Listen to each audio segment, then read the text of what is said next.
Oleh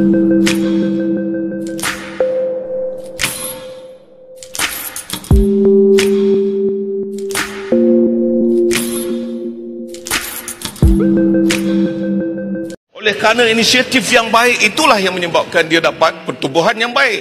Terima kasih. Sebab itu saya sebut, saya tidak nafikan 87%. Yang saya bangkitkan ini, ya, dengar. Dalam tu bila cek teks, jangan kelang kabut. Cek teks.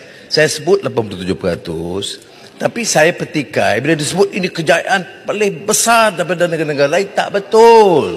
Ini yang saya kata basic economics. Perbahasan ini dimulakan dengan Ketua Pembangkang Larut yang telah membuat satu kesilapan besar tentang pencapaian KDNK yang tidak pernah dipertikaikan 8.7% 2022. Dan dalam pembentangan saya sebut dari base yang rendah, dari negatif 5.5%.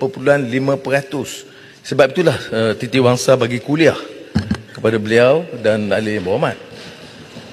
Kerana kalau tidak faham tentang hal ini, dia mempersulitkan kerja kita sebagai ahli yang berhormat.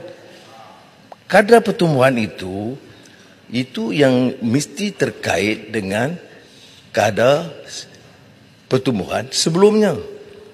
Sebab itu kalau Singapura umpamanya berkembang 7.6%, lebih rendah dari Malaysia.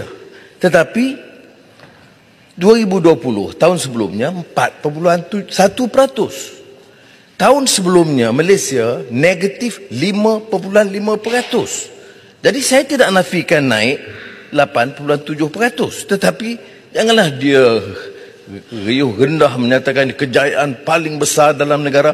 Nampak sangat kedangkalan ilmu ekonomi basic ini.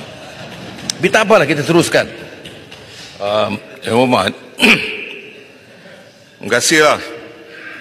Saya juga nak tegangkan kepada yang amat berhormat tentang basic itu betul. Kita bersetuju. Memang dia punya base tu rendah. Kita bersetuju. Tapi oleh kerana inisiatif, cara kita untuk menentukan supaya kita dapat melonjakkan ekonomi itu yang sepatutnya kita banggakan. Ia sebenarnya adalah sesuatu yang sama-sama telah pun kita pastikan supaya ia mencapai satu angka yang baik. Kalaulah dia base-nya rendah, tetapi kita tidak tahu bagaimana untuk menentukan supaya dapat dilonjakkan ekonominya, maka sudah tentu dia tidak akan mencapai 8.7. Sebab itu saya kata, oleh kerana inisiatif yang baik itulah yang menyebabkan dia dapat pertumbuhan yang baik. Terima kasih. Sebab itu saya sebut, saya tidak nafikan 87%. Yang saya bangkitkan ini, ya, dengar. Dalam tu bila cek teks, jangan kelang kabut. Cek teks. Saya sebut 87%, tapi saya petikai bila disebut ini kejayaan paling besar daripada negara-negara lain, tak betul. Ini yang saya kata basic economics, iaitu 87% dari atau ketimbang negatif 5.5%. Tapi tak apalah, kalau dia nak menang juga menanglah, tak ada masalah. Fakta. Ini fakta ekonomi, tak boleh dipertikaikan. Ya, berhormat. Kempen di bawah boleh. Saya bukan nak menang. Tapi tak apa dah. Saya bukan nak menang atau biar saya sambung. Biar saya sambung. Saya hanya terangkan mengulangi apa yang disebut oleh Titi Wangsa. Saya tak ada laluan. Sudah. Tajuk lain. Kita tukar tajuk lain. Tajuk lain. Itu saya boleh juga. Saya juga boleh tentukan. Fakta 87% tidak betul kalau disebut terbaik di rantau. Itu saja saya nak sebut. Saya nak maklumkan bahawa pertumbuhan itu mencapai. Titi Wangsa dah bagi kuliah cukup lengkap. Saya pakai yang itu cukup. Tak apa. Bukan saya tak mau dengar kuliah itu. Yang saya nak tegangkan kepada yang amat berhormat adalah bahawa kita juga kena menerima hakikatnya bahawa ketika itu dengan inisiatif yang dilakukan oleh kerajaan lah yang menyebabkan ada pertumbuhan itu. Ya, saya dah kata sebab itu harus kita sama-sama merasakan. Okey, saya ingat sila Pram. Ya, terima kasih. Saya pun dah kata terima kasih.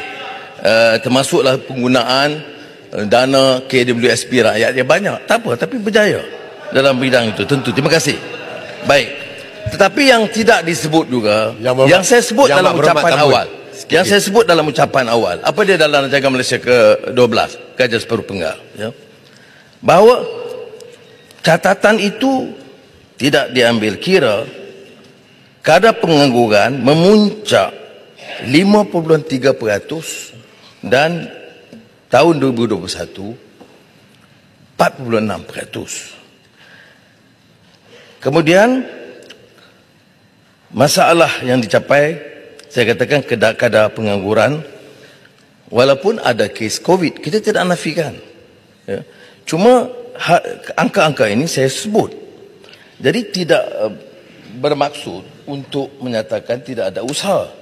Saya hanya pertikaikan bila disebut kejayaan luar biasa ketimbang negara-negara lain. Itu saja.